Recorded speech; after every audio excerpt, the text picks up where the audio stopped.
Bonsoir. Je vais vous demander de prendre place. On va commencer ça dans quelques instants.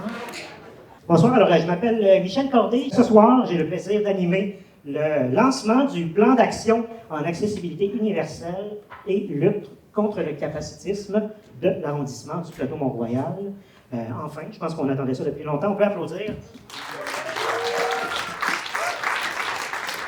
Moi, à la base, je viens de Québec. Une ville qui n'est pas super accessible, elle non plus, au centre-ville, on va se le dire.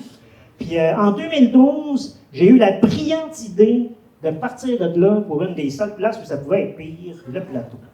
J'ai habité 5 ans proche de la station de métro Mont-Royal. Je suis parti, ils ont construit des ascenseurs. Maintenant, je prends plus de chance, j'habite sur le tracé de la ligne rose. Moi, j'étais très content qu'on me demande pour animer ce soir, parce que s'il y a une personne qui a chialé sur le fait que le plateau, c'était pas accessible, c'est bien moi.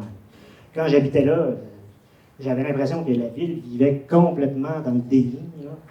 Et à cette époque-là, c'est pas compliqué, même le maire de Montréal s'appelait Déni. C'était l'époque du déni, on vivait dans le déni, puis moi, j'habitais sur Saint-Denis, en plus. Quand on regarde le nom de certains commerces sur le plateau, c'est quand même un petit peu bizarre. En face de l'École nationale de théâtre, il y a un bar qui s'appelle La Petite Marche. Je ne sais pas c'est qui le génie des mathématiques qui a compté le nombre de marches avant d'appeler ça La Petite Marche, mais j'ai vérifié puis il y en a 4. C'est déjà assez difficile de trouver des places qui sont accessibles sur le plateau. Ça serait le fun que les commerces ne fassent pas de la fausse représentation avec leur nom. Là. C'est comme si tu allais magasiner chez Winners, puis tu es rendu en dedans, c'était juste des chandails et des Maple Leafs de Toronto. Là, je dois vous avouer, j'ai écrit cette joke-là avant le début de la saison de hockey, mais elle fonctionne aussi avec le Canadien.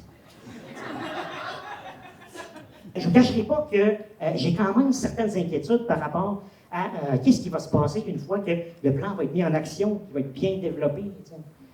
Parce que là, le plateau ne va pas juste attirer les Français, il va attirer les Français handicapés.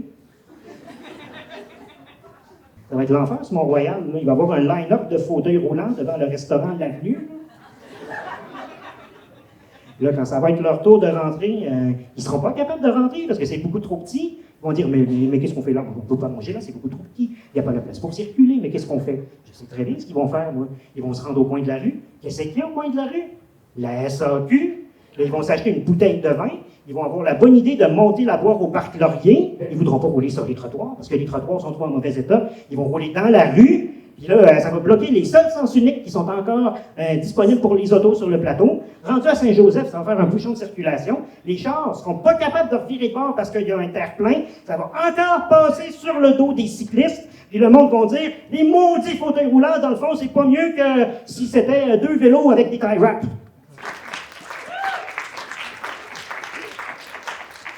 En terminant, je voudrais dire que le plan d'action, c'est la preuve, en fait, qu'il ne faut surtout pas baisser les bras.